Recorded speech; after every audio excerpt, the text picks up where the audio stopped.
Perkenalkan, nama saya Angela Evanti Burutarigan, dan saat ini saya ingin menjelaskan mengenai sejarah kolonialisme dan imperialisme di Indonesia.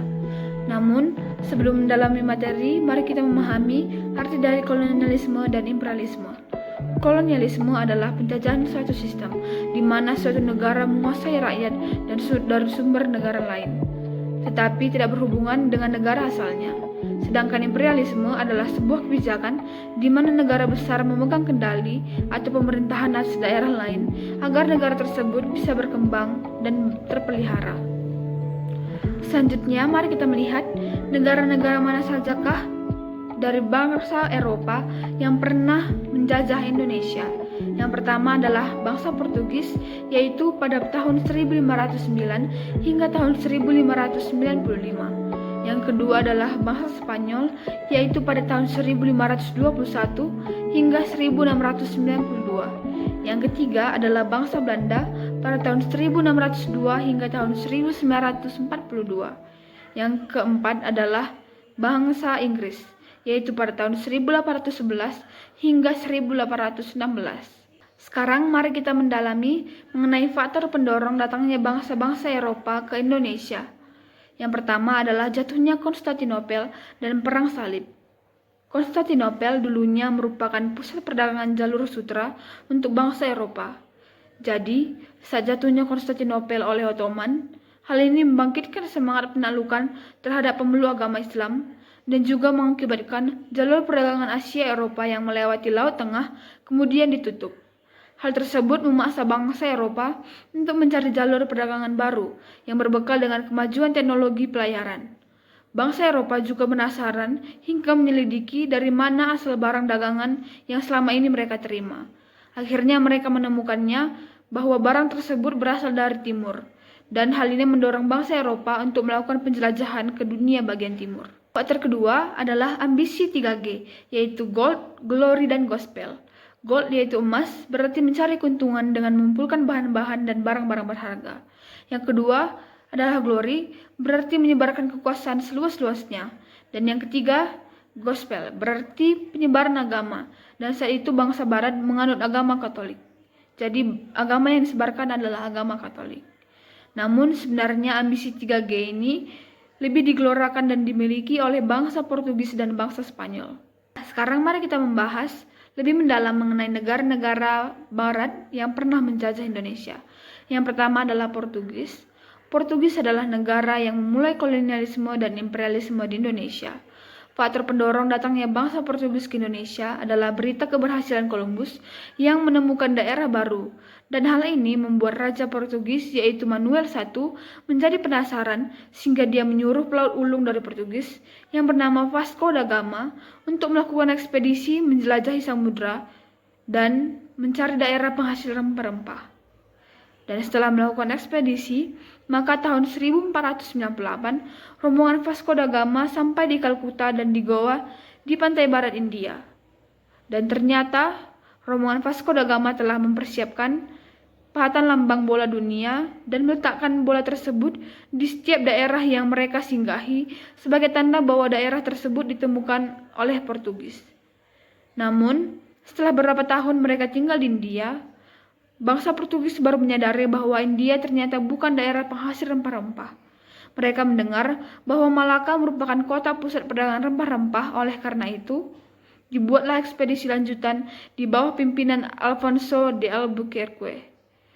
Dan pada tahun 1511, armada Portugis berhasil menguasai Malaka, dan Portugis juga mulai memasuki wilayah kepulauan Nusantara yang disebut sebagai Tanah India atau Tanah India.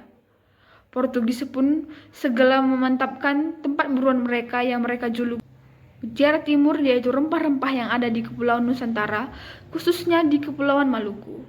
Akibat dikuasai Malaka oleh Portugis, maka perdagangan orang-orang Islam menjadi terdesak karena bangsa Portugis melakukan monopoli perdagangan, dan monopoli yang dilaksanakan juga mendapat protes dari penguasa kerajaan Demak.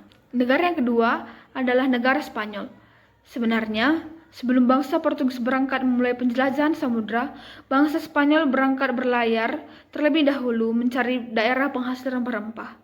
Jadi dapat kita katakan bangsa Spanyol dan Portugis merupakan pelopor dalam pelayaran dan penjelajahan samudera untuk mencari daerah baru penghasil rempah-rempah di bagian timur. Ekspedisi bangsa Portugis berada di bawah pimpinan Christopher Columbus, namun mereka sayangnya belum menemukan daerah penghasil rempah-rempah. Dan hal tersebut kemudian mendorong Magalhães untuk melakukan pelayaran yang sama. Dan kapal Magalhães berhasil tiba di Kepulauan Maluku yang kaya akan rempah-rempah. Negara ketiga adalah Belanda.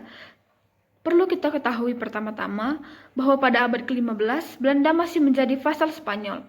Berbagai tindakan terus dilakukan oleh bangsa Belanda untuk melepaskan diri dari Spanyol, yang kemudian dikenal dengan Revolusi 80 tahun. Di tengah-tengah revolusi, kegiatan perdagangan orang-orang Belanda di Eropa, terutama di perdagangan di Lisabon, terus berkembang dan masih berjalan normal. Belanda juga tidak menemui kesulitan untuk mendapatkan rempah-rempah di Lisabon. Tetapi pada saat Portugis berada di bawah kekuasaan Spanyol, maka Belanda dilarang lagi berdagang di Lisabon. Dengan demikian, Belanda menemui kesulitan untuk mendapatkan rempah-rempah. Maka Belanda harus berusaha untuk mendapatkan rempah-rempah seperti yang telah dilakukan oleh bangsa Portugis dan bangsa Spanyol. Maka pada tahun 1594, Willem Barents mencoba berlayar untuk mencari dunia dari timur atau tanah Hindia melalui daerah kutub utara. Karena dia yakin bahwa bumi itu bulat, maka sekalipun dari utara atau barat, tetap akan sampai pula di timur. Tetapi ternyata Barents tidak begitu mengenal medan, dan ia gagal melanjutkan penjelajahannya karena kapalnya terjepit di es air di kutub utara. Dan setelah itu dia berusaha untuk kembali ke negerinya, tetapi ia meninggal di perjalanan.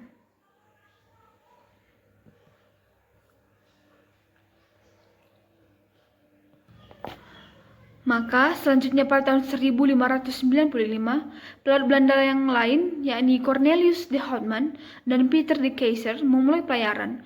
Kedua pelaut ini bersama dengan armadanya dengan kekuatan 4 kapal dan 249 awak, beserta 64 pucuk meriam, melakukan pelayaran dan penjelajahan samudera untuk mencari tanah Hindia yang dikenal sebagai penghasil rempah-rempah. Cornelius de Houtman mengambil jalur laut yang sudah biasa dilalui oleh orang-orang Portugis. Setelah itu mereka sampai di Banten, namun rakyat Banten mulai membenci bangsa Belanda karena sikap mereka yang sombong dan kasar.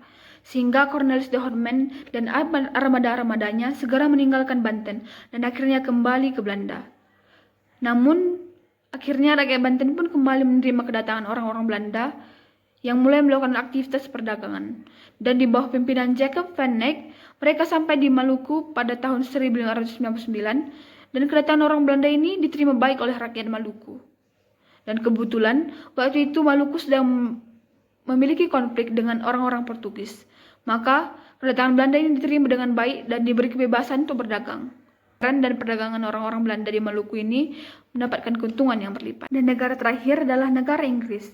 Kedatangan Portugis telah mendorong perdagangan rempah-rempah semakin meluas. Jalur perdagangan antara timur, Indonesia Maluku dengan Eropa semakin berkembang. Bahkan Lisabon dalam waktu singkat berkembang menjadi pusat perdagangan rempah-rempah di Eropa Barat. Dan dalam hal ini, Inggris dapat mengambil keuntungan besar dalam perdagangan rempah-rempah. Inggris dapat memperoleh rempah-rempah secara bebas dan relatif murah di Lisabon. Rempah-rempah itu kemudian diperdagangkan di daerah-daerah Eropa Barat, bahkan sampai ke Eropa Utara.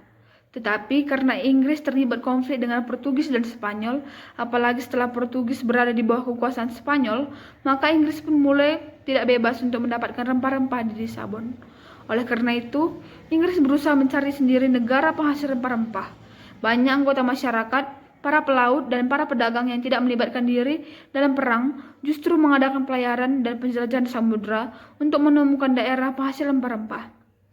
Dalam pelajaran ke dunia timur untuk mencari daerah penghasil rempah-rempah, Inggris pertama kali sampai ke India pada tahun 1498 dengan mengikuti rombongan Portugis yang dipimpin oleh Vasco da Gama untuk memperkuat daya saing para pedagang Inggris, hingga perdagangannya di dunia timur kemudian dibentuk kongsi dagang yang diberi nama East India Company atau EIC pada tahun 1600.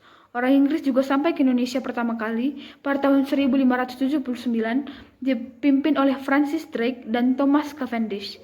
Inggris juga membentuk beberapa faktor beberapa kantor dagang di Indonesia pada tahun 1604, misalnya di Ambon, Makassar, Jepara, dan Jayakarta.